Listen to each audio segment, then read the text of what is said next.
Around a year, maybe a year and a half ago, I was using an app called Whisper to help with making friends after getting out of high school.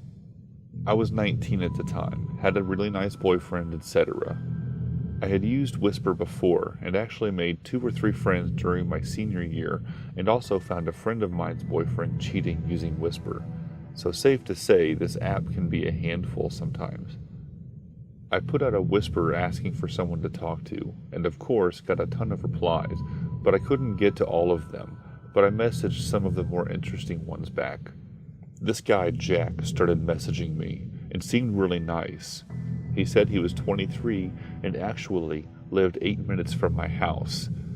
If you use Whisper, you'll probably know that you can search by area or go into a general section and see thousands of whispers being uploaded that you can reply to. You can also send photos instantly after 4 messages for some reason. As soon as we messaged 4 times, he sent me a selfie, and I was surprised, but I didn't really respond about it. Jack was telling me how he worked for a towing company in a neighboring town, how he would have to go use the interstate to go places, all that. Remember the interstate part for later. At the time, I didn't have a job because my mother was sick, and so I would use my laptop out in the kitchen at the table to watch streams and play some games in case she needed me at any point. I remember watching my friends stream, talking to my friends, and generally just having a good time until I got a text from Jack. Now, I never gave him my address, never even really explained where I live. Did not mention the church, the interstate, anything near me. But he texted me saying, "Hey, look out the window." I thought maybe something happened on the interstate, but then I remembered I never told him how close that was to me, but I assumed maybe he just guessed I lived nearby. I looked and I saw a tow truck right outside my house with a car that broke down or something. My blood ran cold. He was at the truck waving. Also very inappropriate while working, but that's beside the point. I started shaking. Due to having some bad anxiety, I ended up having an anxiety attack. How did he know where I lived? I replied asking what he meant, and he said, "Well, you're home, aren't you?" I didn't respond. I went back to the stream I had up and started typing to my friends, freaking out to them and causing them to panic as well. I didn't want to call the cops because my cousin is one, and so is one of my friends. As soon as anything was heard about it, I thought I'd be in deep for it. So I just ignored him. Then, he sent me an inappropriate picture on the app. I was disgusted and deleted the post and the messages from Whisper. I also blocked him. The next day, an unknown number texted me, and I figured out it was him. I ignored it, and then I got a restricted phone call and picked it up. Big mistake. I was out in the garage with my cat, and this voice on the other end said, "Hey, you look so sexy right now. You want to go for ice cream down the road?" I looked out the door that was next to me, and I see him in his car driving slow, keeping his eyes locked on me. I jumped up and ran inside after hanging up, running to my room so I could feel comforted by my blankets in my bed. I was petrified. I got a job soon after at Subway, and he would come in and start harassing me, texting me on random numbers since I would block them all. I felt paranoid all the time, knowing he seemed to know where I was at all times. One day, my now ex-boyfriend ended up texting him. I had given him his original number that I got, just in case anything had happened since I blocked it. Furiously telling him to leave me alone, stop stalking me, everything. I never got a message after that, but I'm still paranoid he's watching me. So Jack, let's not meet. Number 2. So this happened a really long time ago, probably 7 or 8 years ago when I was in high school. I'm sorry if it's a little vague, but it has been a while. I went to this school for smart students who were into the arts, so you encountered a few strange people there. Everyone was a little artsy and trying to prove how cool and creative we all were.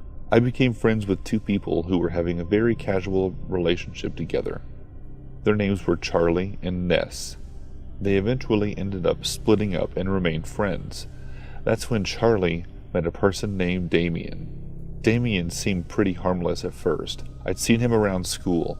He was a bit of a loner and gave me and Ness a strange vibe, but we figured it might have been us just being judgmental. This guy was a huge stoner. At some point I had to try and help him find his class and bag, as he was so high he could barely stand. One day we had finished school and I invited all of them over to my house to hang out for the evening. I was within walking distance of the school, so we walked to my home. Damien started making weird comments like, "This isn't your usual route, is it? Do you find this way quicker?" This of course freaked me out a little, but I kept my cool, thinking maybe he was just wording stuff strangely.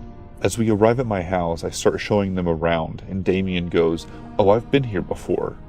At which point I think we are renting. Maybe he knows the previous owners. Boy, was I wrong. He proceeded to tell me that when he first started dating Charlie, he had followed me home one day, snuck into my house, and when I went to take a nap in my room, looked around, got bored, and went home. At first I thought he was joking, but then he proceeded to tell me stuff about the layout of the house, the things in my room, etc., and even the date. I remember I kept hearing weird noises, thinking it was an old house, and just assumed it was nothing. Charlie kept saying how it wasn't a big deal now that we were all friends, and he had done the same to Ness. Ness had no idea and started freaking out too. Apparently, according to him and Charlie, Damien had done it to Ness's brother and a few other people at school. I don't remember what happened next, but I think I faked not feeling well after a while, and got them all to leave my house. Since then, I stopped talking to Charlie and Damien. Ness and I would sometimes talk about how disturbing all of that was. Then, a few years later, I had moved high schools and started going to university. Each day I would take the bus home from a certain campus as I lived close, and one time I entered the bus and noticed a familiar figure. I thought I was mistaken, but I kept seeing him over and over again. At one point he even started waving at me and got off at the same stop, following me for a while. One day it all just stopped. I didn't need to go to that campus anymore, and I haven't seen him since. So Damien, please, let's never meet again. Number 3. Early into college, I took a class that required a team project. I didn't know anyone in the class or the area, so I was paired up by the professor with a guy, Frank. Frank seemed quiet and mellow like me, so I thought it would go smoothly. Before leaving class, we exchanged numbers and swapped ideas for the paper that we had to write together. The project itself ran smooth. We never got together outside of class to work on it, but completed it with Google Docs and occasional texts and got a high grade. I thought that would be the end of our acquaintanceship, but I was wrong. He asked me out over text, and I politely told him I was flattered but not interested. Apparently that wasn't a good enough hint because he kept texting me. He would ask me on dates or to come over to my dorm if I would tell him which one it was. At this point I was annoyed and creeped out, so I stopped answering him. The next few times he texted me, Frank would compliment my outfit that day, when I had not seen him the whole day, but apparently he had seen me. I felt like I was being watched anywhere on campus I went. He would say, "That green color looks good on you," or "Your hair is pretty today." A couple more weeks passed, and he started to get angry. He would text me asking where I was and why I didn't show up for a date, things I never agreed to. I still had not texted him back this whole time. He'd say things like, "Looking forward to pizza tonight with you," or "Catch you at the movies at 7. I definitely should have blocked him by then. He followed me on my Instagram at the time, and I had posted a picture of my cat who had unexpectedly passed away, along with a caption talking about how much I missed him. He liked the photo, and then sent me a 2-word text, "Meow, meow." I finally blocked Frank on everything, phone, social media, the whole thing. He would friend request me once from what must have been a second account, but I blocked that too. Over the next years of college, I would occasionally see him on campus. He'd keep his head down around me, but he always made me nervous after that. Creep who doesn't know that no means no, let's not meet again.